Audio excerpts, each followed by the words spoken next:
Hello. Check, check.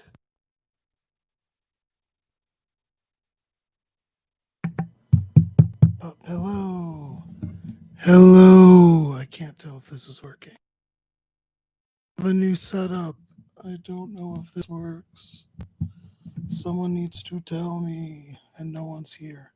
Is anyone here? Can you hear me?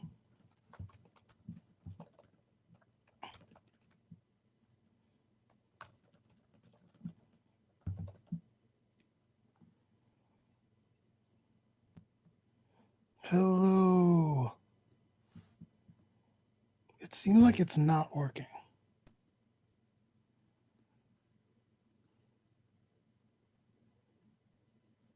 You can hear me. Oh, okay, cool. Hello to the couple people that are here. I just wanted to do a couple of quick notes about the MLB slate in lieu of writing. Also, my voice is scratchy. I haven't really talked in a couple of days, so bear with me.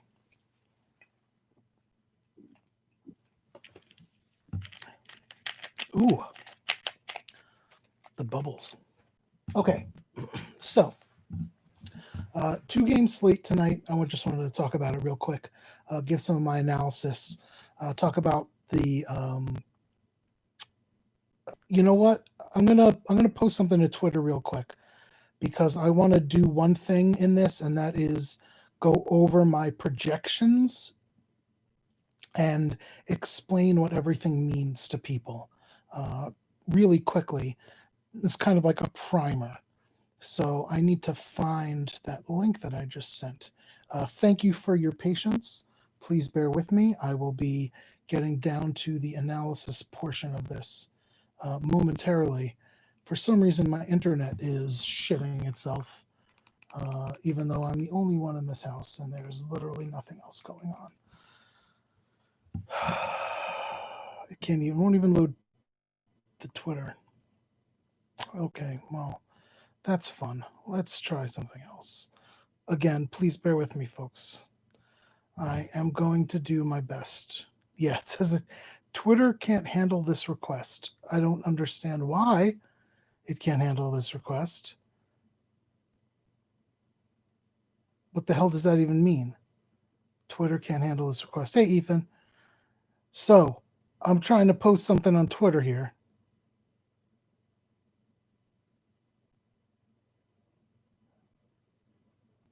All right, there we go.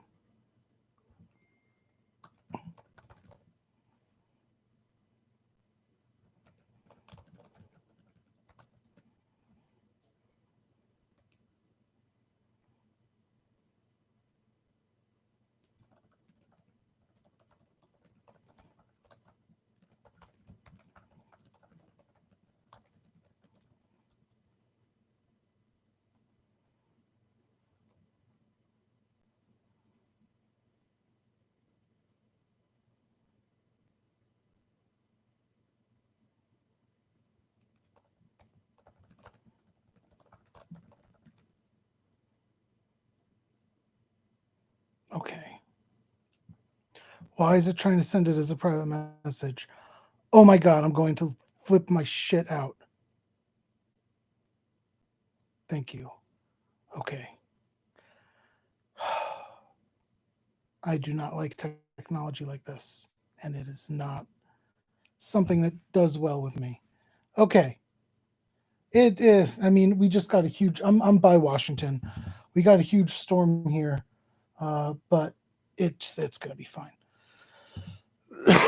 So let's talk. Justin, thank you. It is. I can lift it. It doesn't hurt at all. The steroid thing that they did and the physical therapy worked wonders. I still don't understand what happened, but it feels almost completely back to normal. Today's the first day I can actually like scratch my head without pain, so that's great. So the one thing I want to do first and foremost, and the most important thing I think, is to go over this projection system. So unfortunately, I am not super smart about this. While I will be better eventually, as of right now, I don't know how to like share my screen with you. So we should just look over, just take a look at my projections page. Oops, I think that just fell. I don't know if you can still see me. Nope, let me fix that. You can tell I'm high tech. This is my lighting. I have a little table lamp here that I'm just pointing straight at my face. It hurts my eyes and it's blinding, and I'm going to see like rings for like days, but you can see me. See, if I point it away, you got nothing. Oh, okay. If I do that, it looks like I'm in a Nirvana video from 1991. Okay. I cannot get this to work. There we go. That's good enough for me. I'll get this all better later. So take a look at the projections that I listed there. And I want to go over everything with you because a lot of people have no idea all of the different stuff that I created or that I added. So first things first, on the top, MLB games, and you'll see the date. That should always be there, so you're sure that when there's 15 games a day, that everything updated. That is going to be automated with the projection system. So that date will be completely on board. I don't have to change that manually like I do with League of Legends, where I keep forgetting to change the date. This is going to be automatic. So if that date on the top says the 23rd, everything under it's the 23rd. If it says the 24th, everything under it's going to be the 24th. Or it's just not going to work. It's going to be a bunch of not availables. So you have the team, and then it shows you what pitcher they're against, a right-hander or a left-hander. In this case, they're going against Scherzer, so it shows you versus RHP. Then the lineup status is in green, confirmed lineup. This is the exact lineup. And then if you go by the Vegas total, the Yankees are projected to get 4.3 runs today, whereas Washington, if you go down there, is going against a right-hand pitcher, also a confirmed lineup, only projected to get 3.3 runs. So they're projected to lose to the see to the right of all that, the weather and the time of the game as it's projected to start. The weather will show you if it's going to rain, how much it's going to rain, how hard it's going to rain. The real temperature shows you how it feels. So, for example, windy and cold in San Francisco, it'll feel like it's in the 50s. Hot and humid, it'll feel like it's in the 90s. So today, even though Washington will be like 83, 84, give or take, with the humidity and everything, it's going to feel damn near 90. And that's what's really going to affect the ball. So I don't bother showing you the real the real temperature. I'll show you the real temperature, as in what it feels like, and then the wind. I have a way to show you the direction of the wind because I have that built into my projections. Like if the wind reaches a certain threshold, it's blowing in or out, the projections are gonna go up or down, X or Y percent. My projections have everything in them, but that'll show you. Eventually, I'll have that in there. But again, that's all automated, so you'll be able to see everything. And then let's talk about all that stuff in the glossary. So you have the OR, and then the numbers. That's obviously the batting order, and then the pitcher, and then the players' names. Under Garrett Cole, you see FB4S, 54%. What you're seeing there is all of the pitches that Garrett Cole threw last year and the percentage that he threw them. So at 54% of the time last year, Garrett Cole threw a four-seam fastball. 23% of the time he threw a slider, 17% of the time he threw a curveball, and 6% of the time he threw a changeup. Now, there are going to be some batters for whom this is incredibly relevant. There are some fastball hitters that mash fastballs. There are some dudes you really want to go against guys that are throwing a lot of fastballs, and we'll go over that as time goes by. But that is just extra information to help show you what kind of pitcher someone is. I always explained last year that if you see someone who is slider heavy, they are going to be really hard against same-handed bats. So a righty or a lefty that throws a bunch of sliders in that pitch selection, you're going to try to avoid right-handers or left-handers against them. because, again, a slider is going to move away from the batter of the same hand, which is going to make it incredibly hard for them. So Garrett Cole, you're going to see, slider 23% of the time. That's not too crazy. So nothing that we really have to worry about. Next, you'll see HND, and then that is the hand they bat with, or if it's the pitcher, the hand they throw with. So Aaron Hicks is a switch hitter, and then, a righty, lefty, etc. Before you have Cole as a righty. Again, I'm sorry, my throat is very itchy here. The next thing is where it starts getting interesting.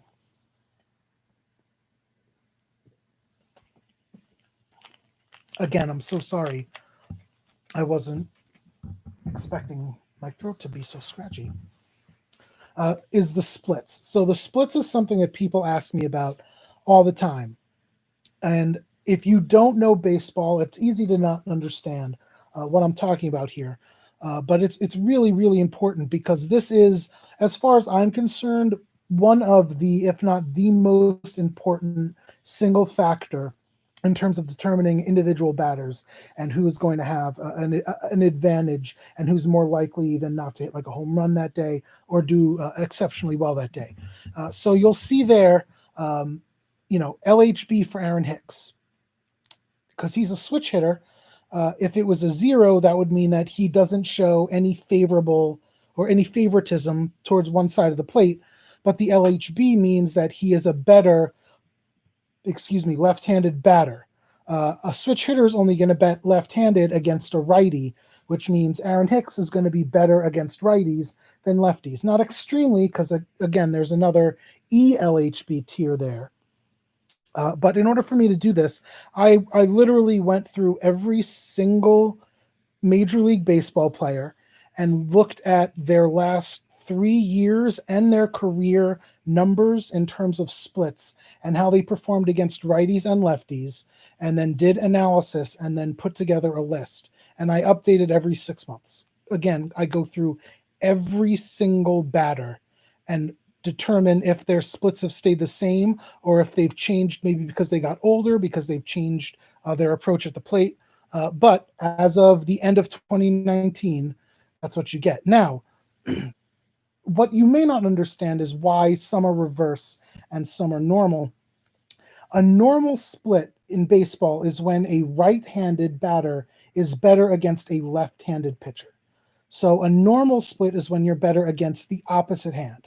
So if you're a lefty batter, normal would be to be better against a righty pitcher.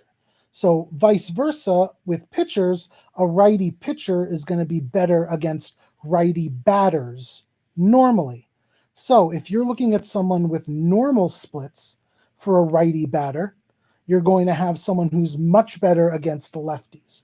So take Giancarlo Stanton, for example. He's a righty batter with EN, or extreme normal splits. That means he's just not a little bit better against lefties. That means that he is insanely better against lefties, to the point sometimes with these people that you can't even play them against the other type of player. Now, someone like Stanton obviously is going to transcend that, but you're going to see some of the lower tier players, if they are extreme normal splits and they're going against the bad hand, odds are it's going to be a bad day for you. So that's a good way of doing that. If you see a regular N, that just means that they favor going against they favor going the normal way. So if Stanton was an N, I wouldn't avoid him against right-handed pitchers, but I would favor left-handed pitchers. As it is now, if I see a left-handed pitcher for Stanton, I'm going to lock in, right?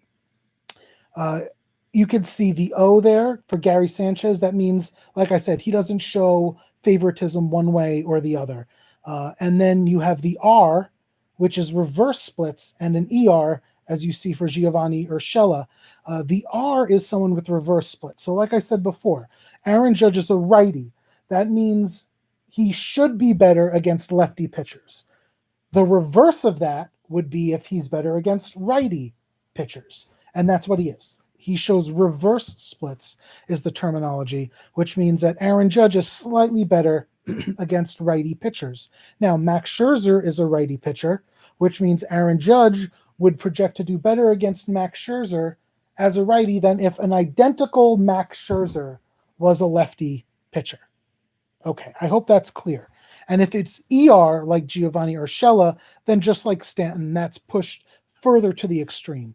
Again, it's not that I'm going to not play Urshela against lefties, but Urshela against righties is a nice spicy meatball that I'm going to want to take. So hopefully that explains something like that. The other thing that bears explanation, and I think is extremely important, is that the splits for batters and the splits for pitchers do work in conjunction with each other. I don't know if you guys ever took physics, but it's like two waves, right? Either the two waves can meet at the same point and amplify each other, making each other stronger, or they can meet the opposite way and completely cancel each other out, right? So if you have Max Scherzer, who is a right-handed pitcher that shows extreme normal splits, which he does if you look at my projections right here, and you have a left-handed batter that shows extreme normal splits, those two things are additive. So that is extremely good for Brett Gardner and Tyler Wade, as they are lefties that show extreme normal splits. Just like if Scherzer, hey, what's up, John Galt? If Scherzer was an extreme reverse splits pitcher, then we would be all over Judge, Torres, Voit, and Urshela today, because all of them show reverse splits, and reverse split pitcher with a reverse split hitter is just mwah. Oh, mwah. That's what I live for. That's where you make some money. I always try to get those in because that is one of those things that people don't pay attention to. If you're watching this video, if you watch this video in the future, if you look at my projections, you are already so far ahead of the field just because of the splits information. That's ignoring everything else. But the splits information is so insanely crucial. It's so important. I cannot stress it enough. And it's not something anyone makes readily available because, like I said, the work that goes into it, going through every single player on every single lineup and looking at years of data, takes an insane amount of time. And unless you're disabled, you're not going to have that amount of time. Unless you're me, you're not going to have that amount of time or that energy to do something for 46 straight hours. So use this splits information because this splits information is absolutely crucial. Okay, I hope that's a good explanation. If there's any questions about any of this as I'm going, please, please, please ask, because I want you all to understand all of this stuff, because this stuff is so important. So important. Next, I have to take some medicine because my leg is starting to spasm. Sorry.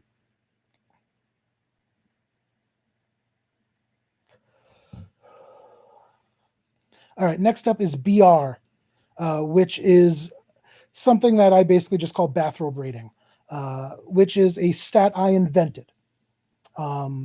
Basically, I found that WAR and other stats are very helpful, but it doesn't really help you decide who to play in a lot of situations, right? If you're stuck between a few different players, there are a ton of different metrics, but none of them are necessarily a holistic portrait of everything that you need to look at. So what I've done with BR is I've taken basically all of the relevant advanced stats, and I'm talking like WOBA and everything along those lines. I mean the advanced stats, and then I compare them to the average at your position.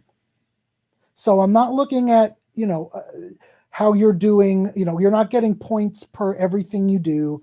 It's not like an additive thing that's going to build up. So if you get more at bats, you're going to have more, and then it's really hard to compare people. This is a rate. So it's a 0 to 10 that will change, and it's not going to give you a benefit to have more at bats. So it's on equal footing. Everyone's on equal footing. And in addition to that, it shows you across the same position who is going to be objectively a better play.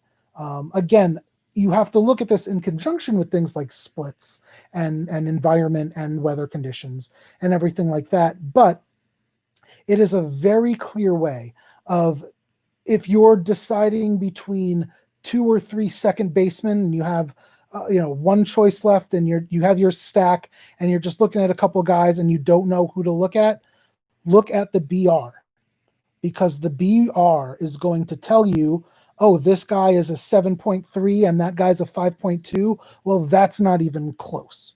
This guy is a 6.1, that guy's a 5.8. Well, it really is close. So maybe there's another factor that I want to consider, or maybe I'm just going to go with the higher rated guy. But again, the important thing here that you need to understand is that BR is a consistent 0 to 10 scale that weighs you against the performance of only players at your position.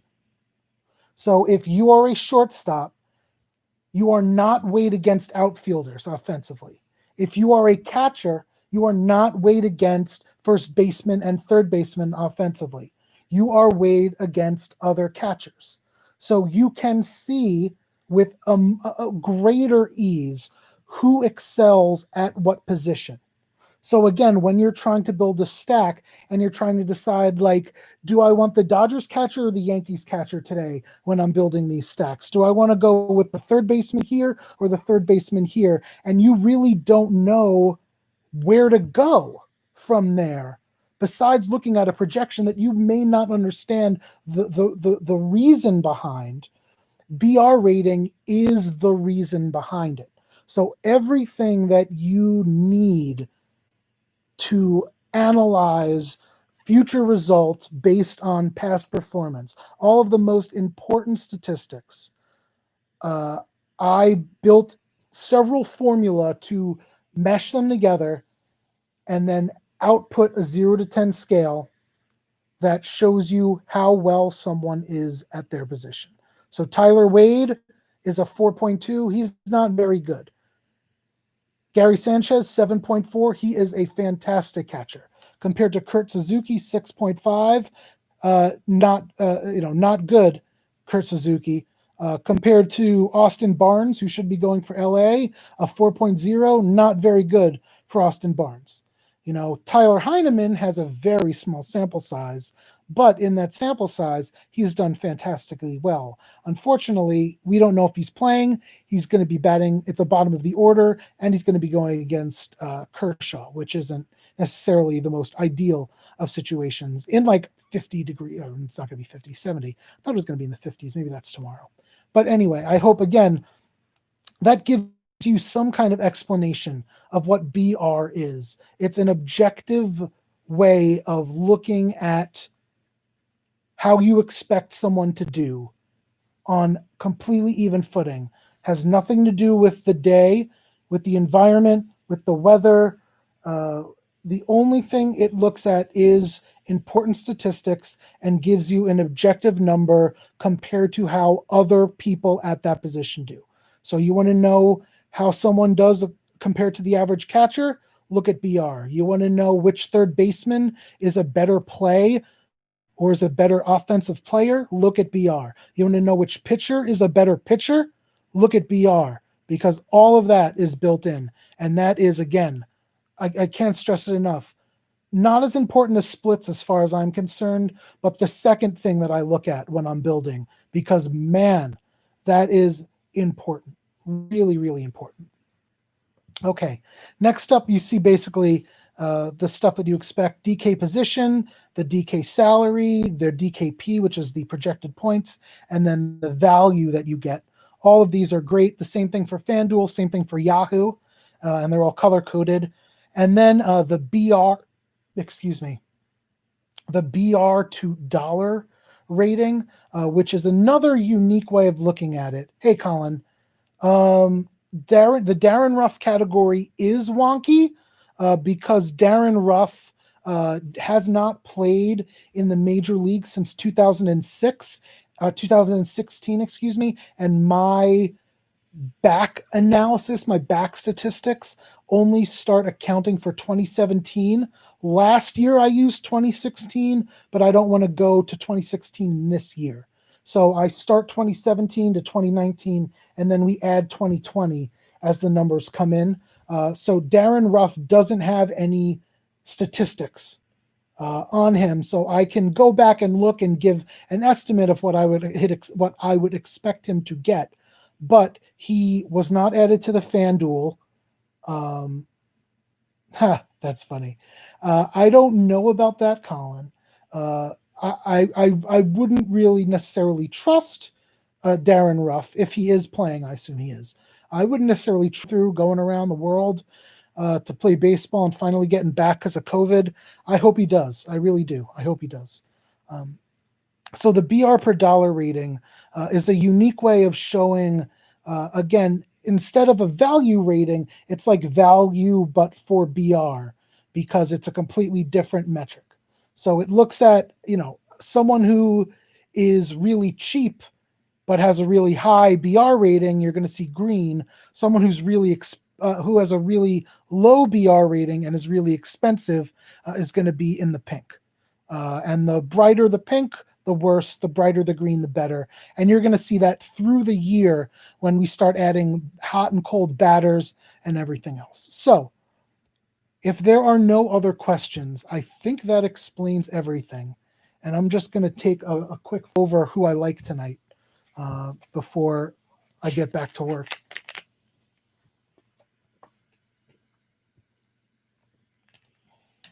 Oh, man. I am so glad that this soda was cold. Otherwise, this would be absolute hell right now.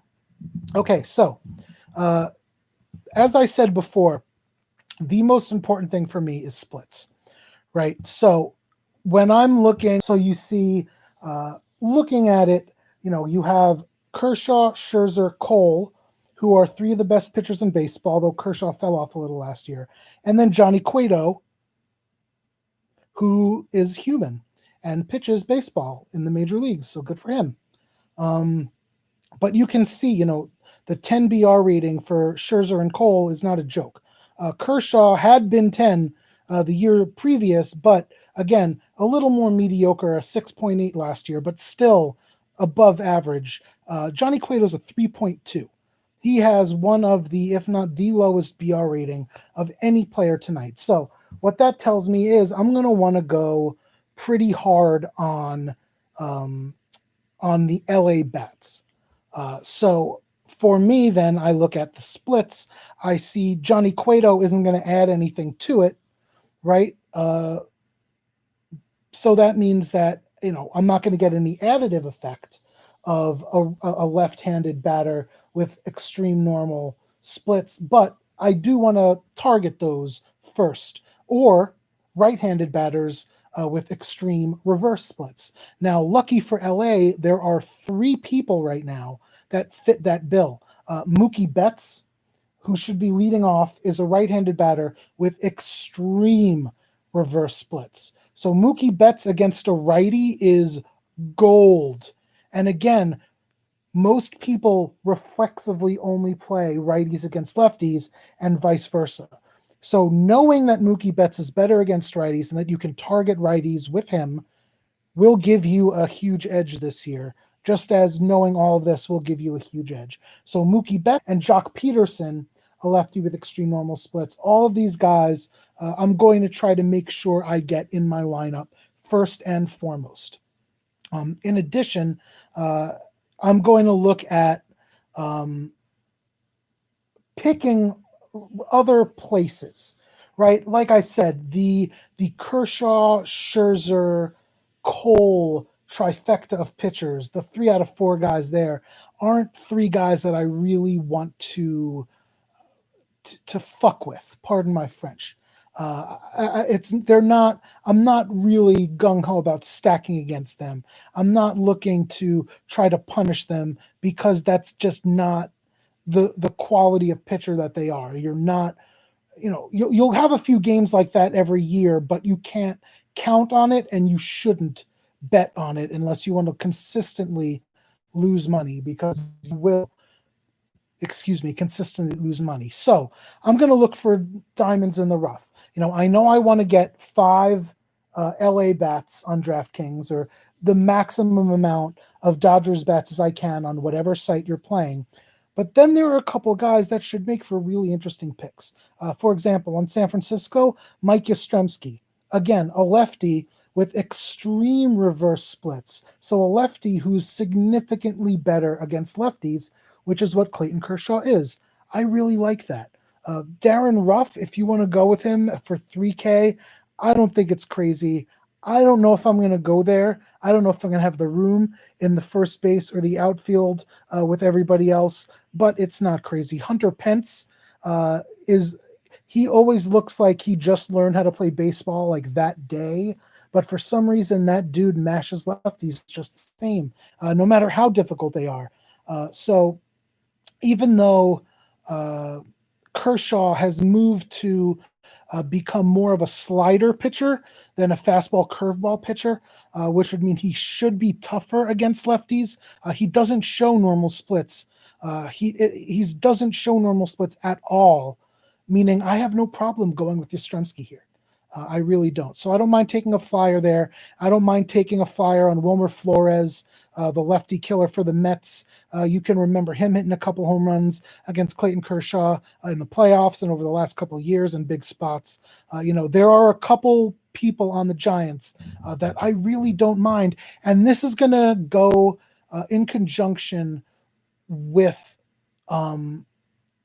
what I was saying in that little Periscope video that I did before. And again, this is going to be the last thing I say. Yeah, first base is a little soft, but I think that, Voit is a nice play. For example, I think that, Eric Thames, if he plays, is a decent punt there. He's not terrible. If Austin Slater does lead off, 3,100 leadoff hitter, again, not great. And that's, again, if you don't want to pay for Muncy, which I would pay for Muncy if Muncy plays, assuming the Dodgers first, assuming it's Muncy and there's not another Dodgers first baseman that plays. Yeah, exactly. So Thames is batting 5th.